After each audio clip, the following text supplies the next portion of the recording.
We are back with the third quarter of Shots from the Bench.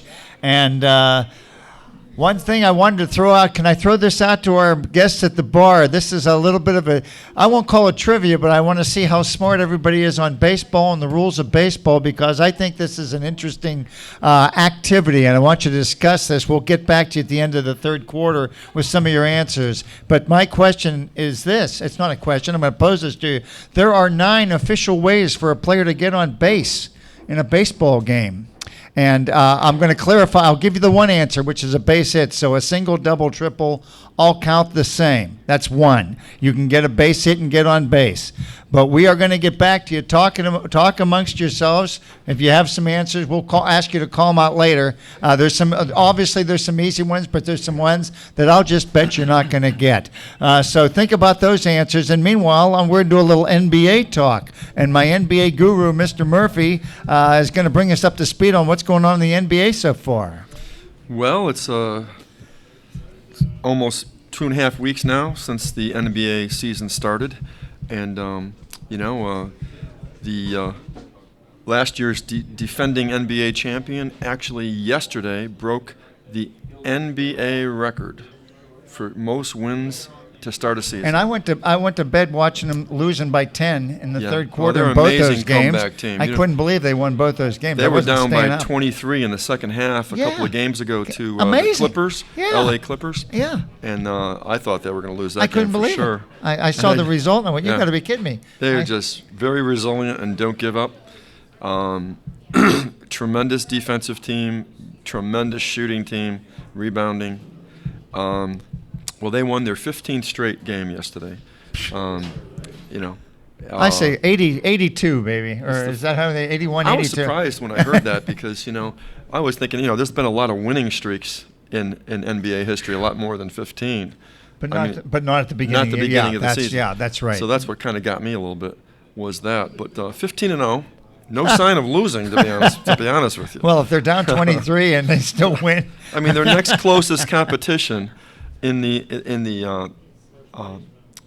NBA West, the Western Conference, is the Spurs at 10-3, and then he dropped right off to 9-5 with the Mavs and the Thunder at 8-5. And those are good teams. Clearly head and shoulders above every team in the NBA right now. So that's really, really cool. What's going on with them? It's cool in a way. I wouldn't have to face them. I wouldn't want my team facing them. Well, it's got to be intimidating. My gosh, the Clippers. I thought, holy mackerel, they got Blake Griffin, they got Paul. They're not going to let this slip away, and obviously they did. Yeah, the Clippers added a lot of players, made them bench stronger, and everything else, and they're in the 8th spot at 6-7 right now. Which is really surprising. I thought they'd play a lot better than that. Actually, you have the top 8 for each conference. Right. We know this is real early, and we keep saying this, but we just want to keep abreast of what's going on. Your top 8 players, teams this year in the Western Conference of the NBA. 3 of them have been supplanted from last year. Okay. The final 8 for the playoffs. You've got the Rockets are 5-9. Wow. They were in the playoffs. And that's Harden and those guys. Holy mackerel. And then you got the Pelicans. They were the 8th seed last year in the playoffs. They're 3-11. Well. You got the Portland Trail Blazers. Of course, they lost LaMarcus Aldridge to the Spurs. Yeah. That didn't help. And they're 5-9. And who are the ones that have taken over to fill their spots in the top 8 in the West? Well, you got the Oklahoma City Thunder with Durant coming back, which he's out again right now for a short time. Yeah, I thought he was. I don't think for long. But still, they're 8-6. Who's your other guy? By the way, I don't mean to get. Who's your other? They got another Russell Westbrook. That guy's a force. Just having an incredible year carrying the team, force. Even without Westbrook. He's a force. Yeah. Without Durant, rather. The Suns are playing pretty well at 7-6. They weren't in the playoffs last year, and the Jazz are 6-6. So those are the 3 teams that are taking the spots of the Rockets, Pelicans, and Portland. So in the Western Conference, in the Eastern Conference, the Cavs with LeBron James, number 1, 10-3. And this is they're 10-3 without Irving. I mean, can you imagine how they bet? Because I think Irving is phenomenal. LeBron James is playing a lot of point forward. Is he? Bring the ball up the court. He was getting 6 to 8 assists a game, as well as his double-digit rebounds and all the points that he scores. So he'll bring the ball up and facilitate the other players, get them involved, which has made them better. Shumpert's been out. Good defensive wing player. He's been out. Yeah, he's good. But still, they're hanging in there. And then the Heat are bringing in number 2 in the East at 8-4. They played really well. Now, they're a team that wasn't in the playoffs last year. Yeah. They're number 2 in the East right now. The Bulls are 8-4. The Pacers, a team that wasn't in the playoffs. They got Paul George back, who had a broken leg. I remember the year him, before. but he was on fire when he got hurt. Remember that? Right. He was They unstoppable. only brought him back like for a few games toward the end of the season last year to give him a little But with him playing well on the team, they're 8-5. The Hawks are 9-6. Raptors 9-6. The team I want to talk about is the Knicks, bringing up the 8th spot at 8-6. Wow. Of course, that's my favorite team. Wow. And really excited about their rookie Porzingis, Kristaps Porzingis, a 7-foot power forward who is a cross between Dirk Nowitzki and who's the other guy? I had him. He's a cross between Dirk Nowitzki and there's another guy I'm trying to think of. I can't think of it right now. But anyway, he can drive to the basket. He can stop and hit the shot. He's a great three-point shooter. And what they thought it would be a couple of years before he would develop and become something. But now he's already, his last game, he had 24 points, 11 rebounds, and 7 block shots. 7 block shots. 2 games before that, he had 29 points and 16 rebounds. And this is a guy they thought was a project coming in. So him along with they brought in Lopez to secure the middle. They got him blocking shots and hitting the three and driving to the hoop. He leads the NBA in put-back dunks. Driving. When someone takes a shot, he comes running down the lane and he dunks it. Excuse me. No, where did he come from? He's from Latvia. Latvia. Okay. He just turned 20 years old. And so they just got him. They in the NBA draft. And they got him in the draft. So he was number 4 pick. Did they pick up on him in any type of Olympic or international competition? Because I'd never heard of him. Yeah, he played. The only video they had on him, he played in the European League. He played for 2 years in the European League. As an 18 and 19-year-old, and he did pretty well. He was a bench player, got about 8 points a game, but he showed signs in his workouts that he can do it all. He pretty much has all the talent. They thought he would get pushed around in the NBA, and it just hasn't happened. He hasn't been pushed around by anyone at all. Matter of fact, he's the one doing the pushing. He's shown he has a sky hook.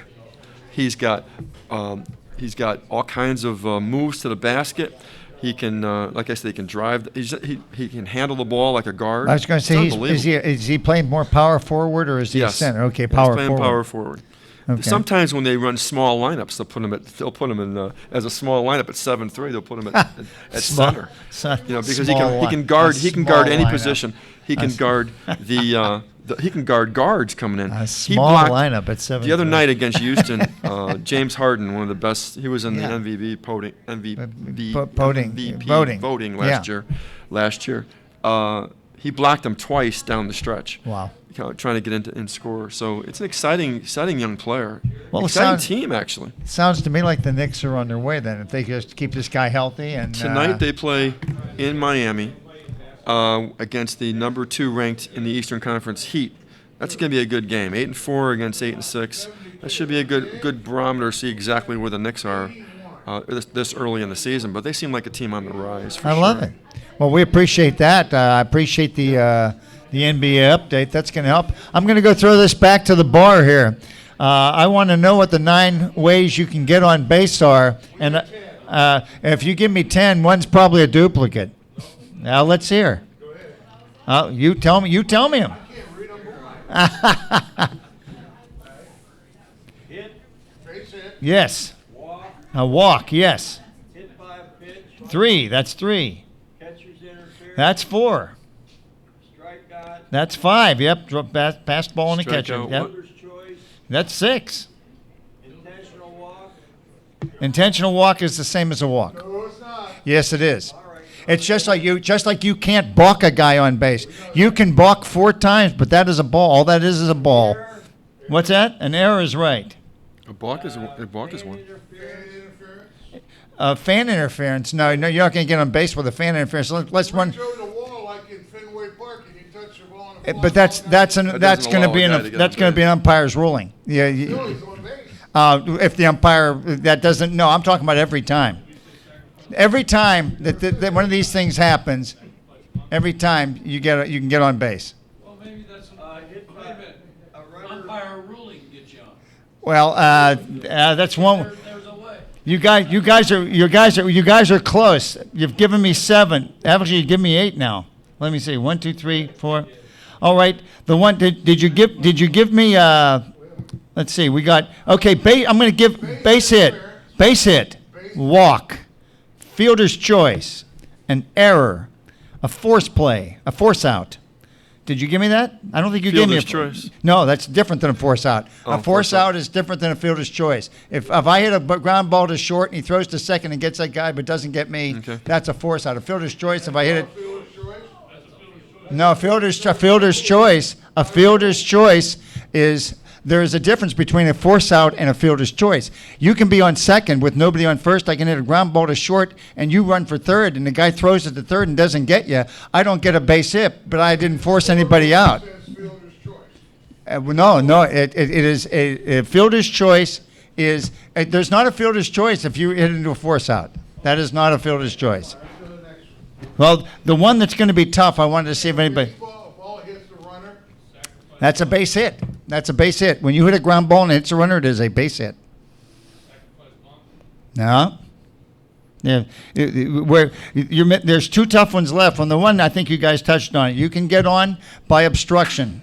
Obstruction from a first baseman. If a first baseman, if you're running to first and he gets in your way, you don't get a base hit. You don't get anything. You get on because of obstruction. We call it player interference. You call it. Well, okay. Well, The the catcher one could be the the- one that's the tough one that nobody seems to be getting. How's our time, by the way, Greg? We're okay. Okay. And there's one, and I think this is the one. This is the reason I brought this up. This is a tough one to get. Okay. The idea is for a player to get on base.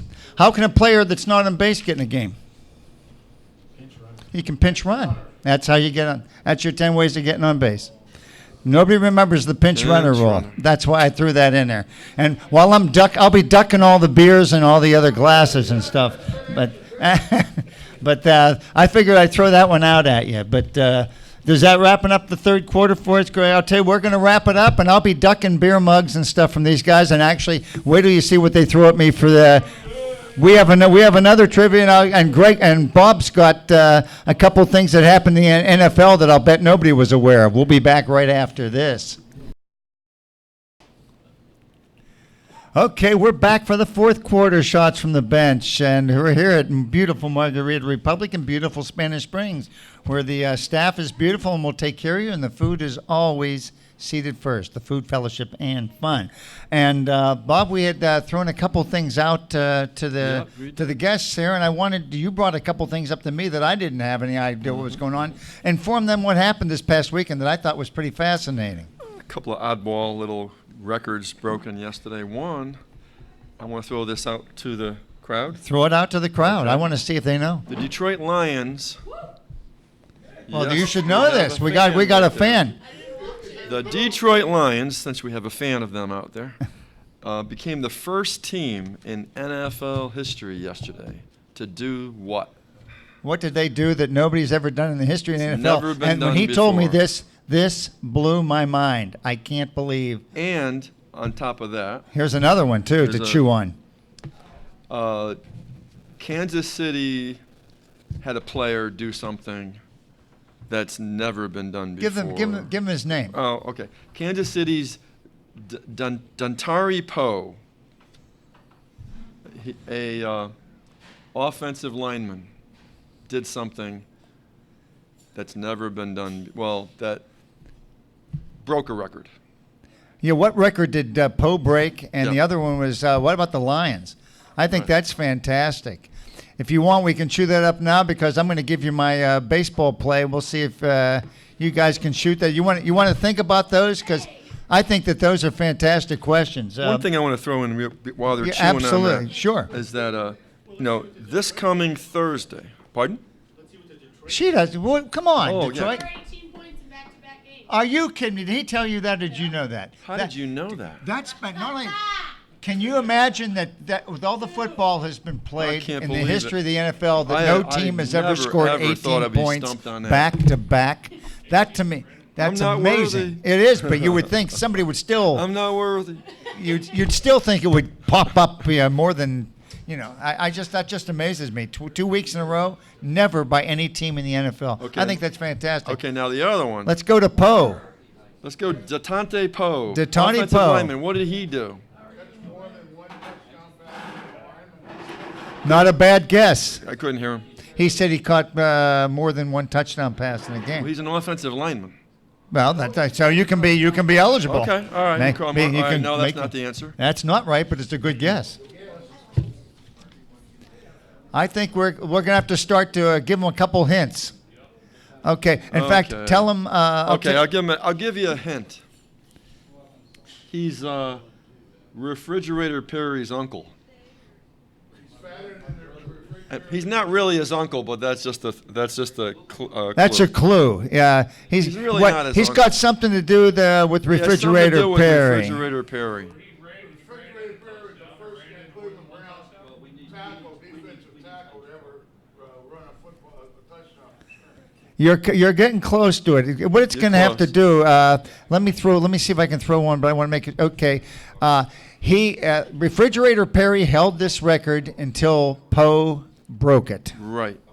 Most touchdowns scored by a defensive line. You're close, but it Nope. has more to do with. Most yards from scrimmage. You're close, but it has to do No. with. One more guess. What would you think about Refrigerator Perry scoring touchdowns? Why doesn't he score a whole lot of touchdowns? That's perfect. I think we just touched on something. I think we've We got have a a close. winner. I think he's a winner on that one. I think he's a winner. Okay, here's what it is. Here's what it is, guys. Datari Poe became the heaviest player to score an offensive touchdown in NFL history, supplanting William Refrigerator Perry. He weighed 346 and Perry 335. Now that's a big boy scoring an I offensive. thought that was a big story for you. Another thing I want to talk about too, partner, is Yes. This Thursday, Thanksgiving, which we have a lot to be thankful for. You sure do. In sports as well as life. I'm thankful for our guests here too. Yeah. I appreciate that. The Green Bay Packers will be honoring at halftime Brett Favre. That's going to be quite a time to see. How are they going to be honoring him? Well, they're going to. Is he going to be there? Yes. Cool. All right. Yes, he's That's going to what- be there. I like that. And I don't know if they're retiring. I think they may be retiring his number. They're making a big, usually a deal like this, they'd be retiring his number. And it's going to be a national. Of course, everybody will be sitting home eating turkey, watching the game. I know I will be, rooting for the Bears to win. Oh, I didn't say that, did I? I'm sorry. I scratched that. That was totally inappropriate. That's okay. But anyway, Brett Favre. Brett Favre being retired. Now he's had some. They've had some disagreements. Animosity, between, a little bit. Yeah. And didn't always end well. Gonna bury the with hatchet. him, but the fans, I think the fans will embrace him. Don't you? Oh my gosh, I think he's like he's a god there. So Yeah, and no matter how he's gonna be- well I mean, Rodgers has played, he is absolutely going into the Hall of Fame and should be. Oh my and gosh. I've always liked him, even though he beat my team time and time again. At least he came and gave me one winning season in Minnesota, but for the Vikings. But He had an I've always illustrious- liked him. I always liked him. And illustrious respected him. career, no doubt about I it. like his personality. I like the way he No acts. doubt about it. I just threw that out there. I appreciate that. I totally was. You had mentioned that to me, and Yeah. I totally forgot about it. So that's, One other thing. Yeah. Just let me get it out before we Please. get into something else. Get it out. Jeff Gordon Jeff Gordon. raced his last NASCAR race yesterday. You mean he's retiring? This is his last race. Shows you how much I know about NASCAR, but that I do know enough about it to know Jeff Gordon's big time. Yep. 4-time season champion. Wow. Of NASCAR. One of the best of all time, certainly a Hall of Famer. And he got out of the car. He finished 6th, which wasn't bad, and got out of the car, got hugged by his team owner, Rick Hendrick, and then hugged his wife and kids, and it was quite a scene. And hats off to him. What a great career. That's a great career. Great career. He's like I said, he's been like a lightning rod. He's been fantastic. You know, Yeah. He seems like he's always One of getting the most blamed. popular drivers of all very time. popular, but Yep. always getting into. Somebody would have just because he's popular. He had some guys taking cheap shots at him. I have a feeling that was it. You know, when you're at the top, you always get that. You know, there's no question. Someone's going to come after you about something. You know, controversy this. Okay, I want to get the bar involved again because I think this is an important baseball ruling, and I want to hear what you have to say about it. So pay attention to you baseball fans. The score is tied 3-3 in the bottom of the 9th. My team is at bat. We got a runner on second and a runner on third. Now, the batter rips a ball up the middle in the air. For some stupid reason, both runners take off. Center fielder comes in, catches the ball ankle high for the second out. And he goes, as he's running towards the infield, he just runs up and steps on second base and says to the umpire, he left early. I'm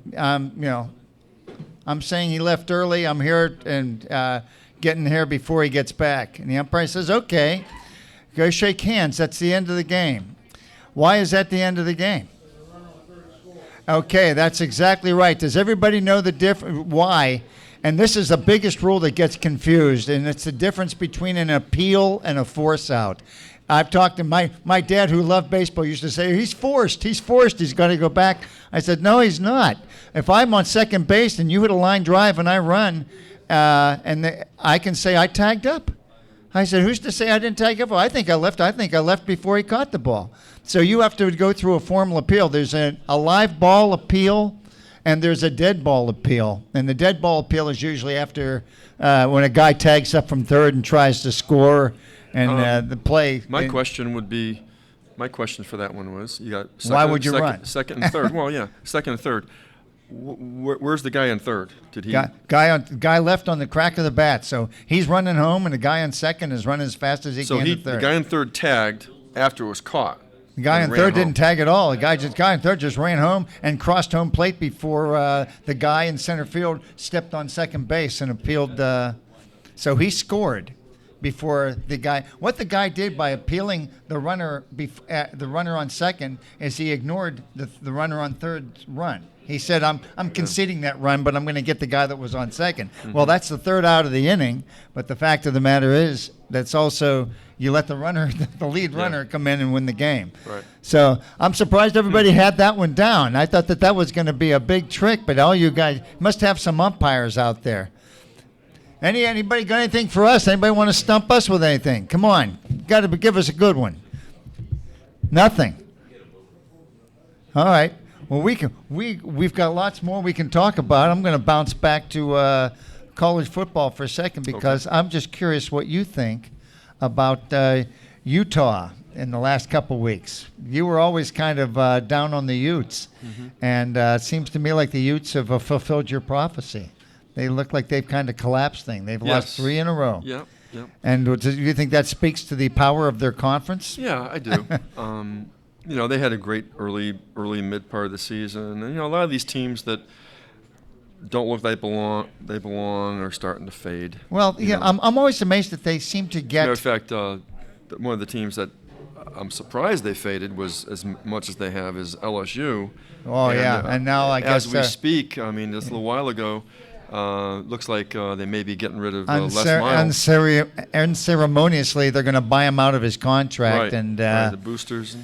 Well, that's what happens when you have big expectations and you lose. He's one of the best coaches in football. Well, obviously top 10 and top 5. I guess they just figure it's time to get a new guy. And by the way, while we're wrapping up here, I want to kudos to North Carolina. We were talking about some of the teams that might have a claim to get into to the Big Four.